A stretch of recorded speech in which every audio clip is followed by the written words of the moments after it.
بسم اللہ الرحمن الرحیم نحمده ونصلي ونسلم على رسوله الكريم اما بعد اعوذ باللہ من الشیطان الرجیم بسم اللہ الرحمن الرحیم كتب علیکم اذا حضر احدکم الموت ان ترک خیرا الوصیۃ للوالدین والاقربین بالمعروف حقا علی المتقین صدق اللہ العظیم۔ سورہ بقرہ کی آیت نمبر 180۔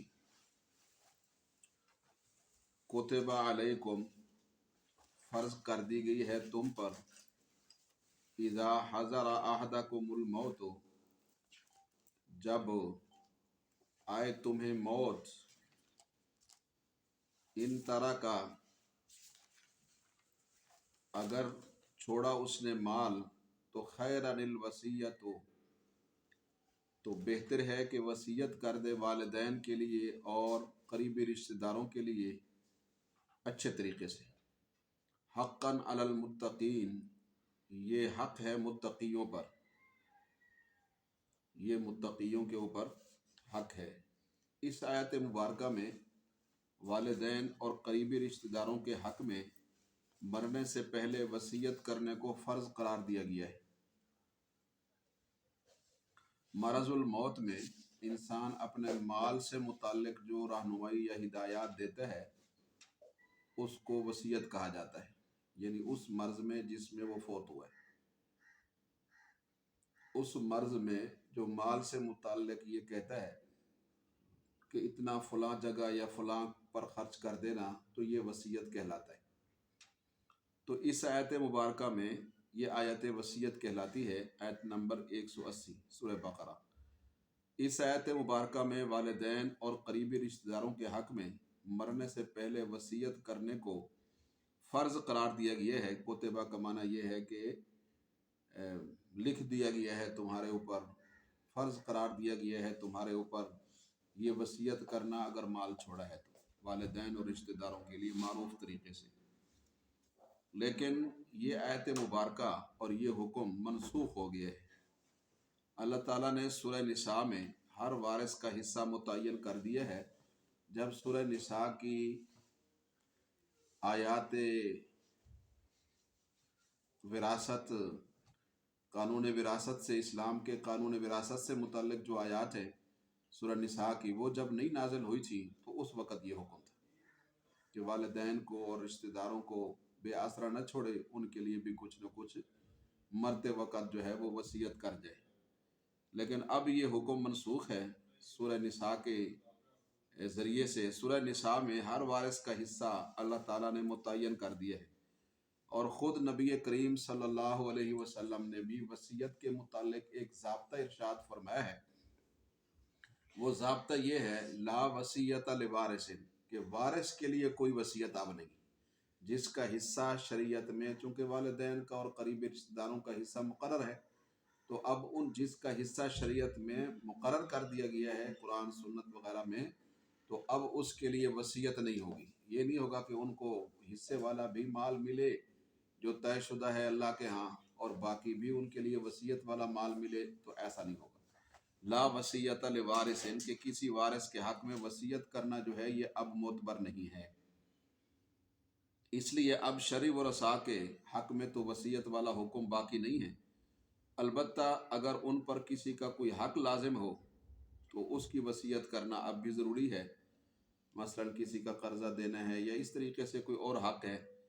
باقی جہاں تک اس آیت کا تعلق ہے تو اس آیت میں وصیت کا فرضیت والا حکم دینے کا پس منظر یہ ہے کہ لوگ اپنے ماں باپ کو وراثت میں ان کا حق اس زمانے میں، یعنی زمانہ جاہلیت میں نہیں دیتے تھے۔ میت کا سارا مال اس کی گویا کہ بالغ اولاد، اور وہ بھی وہ اولاد جو لڑنے کے قابل ہو، جنگیں لڑنے کے قابل ہو، وہ لے جاتی تھی۔ تو بیٹے وغیرہ قبضہ کر لیتے تھے، بیوہ کو بھی، اور اس طریقے سے بیٹیوں کو بھی، ماں باپ کو بھی، قریبی رشتہ داروں کو بھی محروم کر دیا جاتا۔ تو اس حوالے سے یہ عارضی حکم دیا کہ والدین اور قریبی رشتہ داروں کے حق میں وصیت کو فرض کر دیا گیا۔ بعد میں جب ورثاء کے حصے متعین ہو گئے تو ان کا حصہ بھی متعین کر دیا گیا۔